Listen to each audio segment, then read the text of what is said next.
Mic check. So unless you guys have been living under a rock, you've probably heard of HS TIKKY TOKKY. And in today's Ties Talks, I want to break down his marketing strategy and why it's so interesting, and just share and maybe brainstorm some thoughts with you guys in the community. Now, HS TIKKY TOKKY is an interesting guy. And to be honest, it's only recently where he started popping off. We've seen the Dubai saga, a couple TikToks, of course, and now obviously we're seeing him travel around the world and vlog. There was some issues with, flexing and these types of things, which I want to discuss. But I actually think we can get a lot of value from his marketing strategy. And those guys that know me will understand that I like to analyze people. I look at other major figures in the game and I think, instead of thinking hating on these guys, instead of thinking, oh, these guys are shit, this guy's a scammer, I try to have no opinion. Because an interesting quote from Marcus Aurelius says, you don't need to have an opinion. People having an opinion holds people back. If you always have to have an opinion on something, that means you have to pick a side. But if you have the ability to have no opinion, that's what puts you at an advantage over other people. So I like to look at influencers in the space, people that are trending, people that have trended before, and major figures in the marketing space, and see how I can leverage the positives of that and what they're doing right and bring that onto my own. We may not align on certain things, but that doesn't mean I can't take something from somebody else and take what they're doing good. Now, in regards to HS TIKKY TOKKY, we've seen that he went from an influencer in the fitness space, now moving over to an influencer in the trading space. And the rise all came from what I have seen, viral moments and controversial moments. And it's interesting.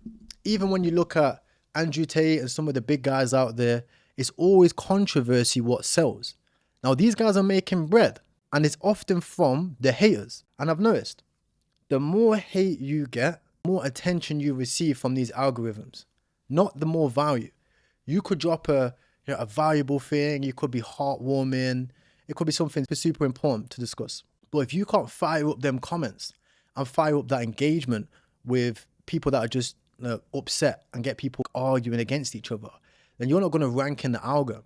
So as a marketer, one interesting concept is to always force controversy, whether you don't even believe in that or not. And that's interesting because as a business owner myself, I don't want to be fake. I really don't like being unoriginal. I like sticking to myself. But to grow and to deliver more value, even I have to think, maybe I need to start getting more controversial and saying more controversial things. Not because they're my opinions, but because the way the game is set means we have to force controversy, right? And in the art of war, same thing, you need to know this. Art of war also says, you need to understand yourself, but you also need to understand the battlefield. And in my terms, as a marketer, the battlefield is social media. So we need to understand that the battlefield right now is specifically controversial battlefield. You have to force controversy in what you're doing to sell. So if you're selling a product, how controversial can we make this product? A service, how controversial can we make this service? Because then we're going to grow organically. And then you can always flip it. Right? HS right now could turn into some personal development guru, and he's got hundreds of thousands of followers to sell it to. He could turn into a monk, right? He's got hundreds of thousands of people to sell it to, and he could deliver value and change those people's lives, if so he pleases. But you can't gain that attention without first of all developing that controversy. So that was one of the first things that I realized, controversy really does sell and it pushes you through. Interesting things to create controversy was things like giveaways. There was one time where he made a TikTok and it was like, right, I'm going to give away this Lamborghini. It's 500K. You guys have seen me in the same Lamborghini actually, which is funny. And obviously people know that he's not going to give it away. And people in the comments were like, you can't afford it. You're not going to give it away. This is 500 grand. And then he doubled down on it, made another TikTok and was like, oh yeah, I'm broke. It's hard for you guys to see, but influencer, the secret side is we're all broke. And then span it again in the third TikTok and was like, guys told you so. Now look at my social media, right? Hundreds and thousands of engaged followers that were just there to laugh at the guy, but it flipped in his favor. You see, you guys need to know, whether you're an audience or whether you're watching me to learn more about marketing. You guys know these Ties Talks are very focused, very broad. But it doesn't matter what sector you fall into. You need to understand that attention is currency. Whether you are giving negative attention or positive attention, you are currency. The reason why the news is always negative is because that brings the most engagement. If the news was to say positive stuff and people would get feedback from that, they would enjoy that more, then they would only say positive things.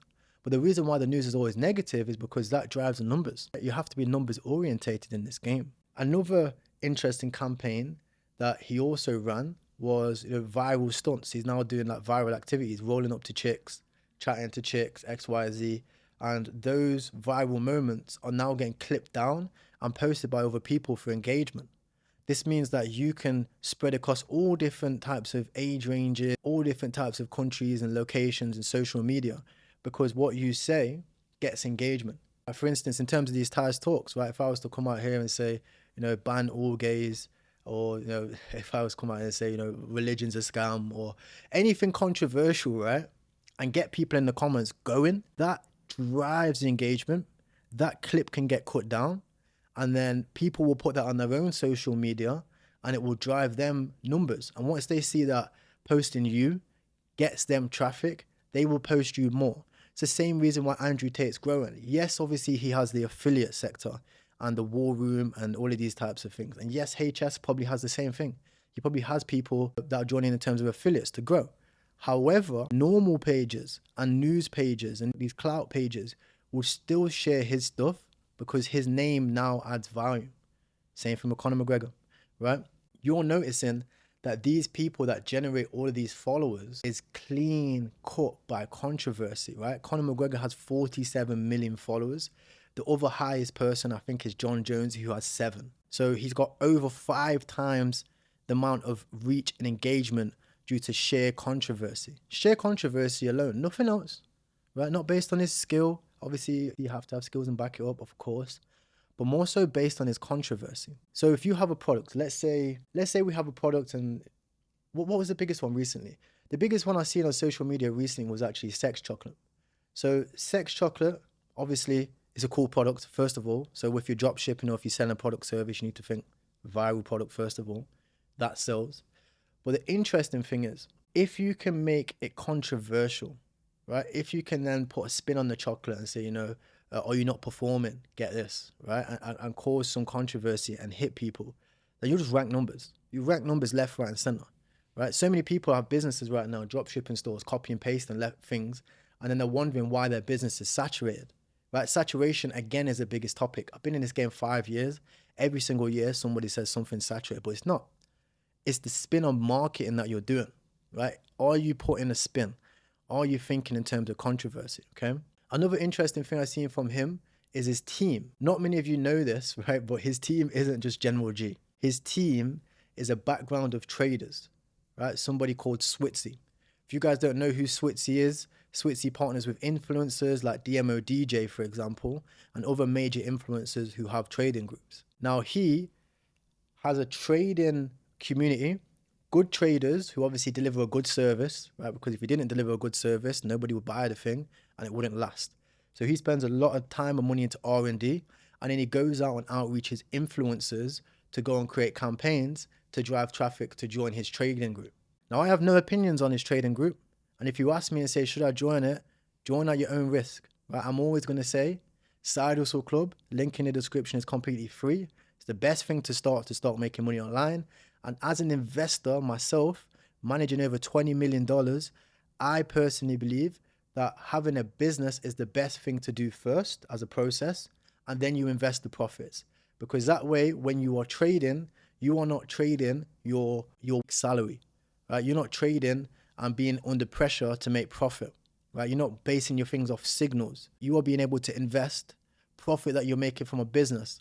And you already know, guys, once you've got a business and you've got it down pat, you've got a good system, you're always going to make money. So that means you're going to be way less stressed when it comes to investing, right? But but rant over in terms of that. Look, in terms of the team section, right?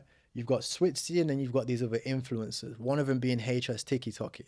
Now, the interesting thing is they are a team. One of them delivers the service and one of them gets traffic. So that really changed my mindset around marketing itself. As a business owner, I'm starting to think now, okay, How can I partner with other influencers? Okay, with the Side Hustle Club, how can we partner with other influencers? And we need to start splitting the business in terms of infrastructure and in terms of marketing. How can we do both? How can we have a great solid infrastructure and great solid marketing and make partnerships in either of them, right? For example, if I'm thinking in terms of my infrastructure, how can we increase the success rate for Side Hustle Club and narrow it down and hire some people who only solely focus on Side Hustle Club? Then how can we partner with people who are good at marketing and affiliates and are only solely focused on affiliates? It's an interesting dynamic that we are seeing from some of the largest people. Even Andrew Tate doesn't own Hustlers University. People join it to join Andrew Tate, but he doesn't even own the thing, right? He has a team of people in there focused on the product. And Hustlers University was probably around way before Andrew Tate. And this allows for a singularity of focus, right? The influencer doesn't have to worry and he can trust you to deliver that service. And obviously you're going to focus on having a high success rate. So now he is confident enough to go out there and promote it. Because you guys might not know this, but creating content is a full-time job, right? And marketing and advertising is a full-time job. So this is why you'll often see people make the transition from a business owner to a coach. Even the same thing with me, I'll be fully transparent. I don't do social media marketing anymore, right? And I don't do drop shipping anymore because those businesses are a full-time thing. And for me to do that, I can't create content for you guys. That's a full-time decision, right? Because I'll be spending time running ads, testing products, optimizing landing pages, changing sales copy, testing different ad strategies, and obviously worrying about my suppliers and probably going to China and making sure that my supply is great for my customers. I don't have time to make content. That's why you'll see some of the best business owners, they don't have social media because they haven't got time for it. So for me to look at my personal belief, and obviously my personal belief is legacy, I need to prioritize things. I need to go, okay, am I focused on this legacy or am I focused on scaling the dropshipping store, right? That doesn't mean that I don't have skills in it. I've got case studies, testimonials for days on successful dropshipping stores and successful freelancer businesses that I've done, successful social media marketing agencies. That's why I gave it away for free in a Side Hustle Club. So you guys need to look at things from a business owner perspective and not a consumer perspective when you're looking at these things. And to conclude, right? So that thought process is a thought process that you can have for anything. You can look at a business and dissect it. You see, the average person looks at HS and he's like, oh yeah, sick HS. He's getting girls. He's getting gal. Have you seen his Telegram? Did you see him doing this, right? Yeah. Nah, man. Why look at things from a consumer when if you simply watch these people and forget about your opinions, you can dissect their business acumen and you can download that for yourself. Not many of you guys know this, and I'll go into detail in the future. Our brains do not think. They simply download. This is why you go to school. They give you pens, paper, workbooks, and lessons. You download that information. Then you are told to regurgitate what you've learned to see how much you have remembered. It's the same with anything. If you simply look at the guy's business, analyze it, you could even become a customer and then reverse engineer it. You can apply this to any business you want to start. And we discussed that his main thing is controversy and also having a great team, right? There are also many different things, service delivery, these types of things, but it's mainly controversy and team that we can put on these two pillars. So if you can create controversy with a great product, you, my friend, will make plenty of money. So thank you very much for turning up to today's Tyrelle Talks. This was a brainstorm on HS TIKKY TOKKY and his business model. If you would like me to brainstorm some other products, some other people, and some other services and how they can benefit you, I'll be more than happy to give my opinions on them. But please, guys, don't ask me to give my opinions on somebody's service. The best service is the Side Hustle Club, and the best service is the Side Hustle Club. I can back that because I created that. I can't back anybody else's shit because I didn't create that, right? So I have full confidence in the link in the description. If you want to learn how to make money online, follow me on the channel and check out the next video if you fancy it. Thank you very much for Tyrelle Talks. Take care, everybody. Peace.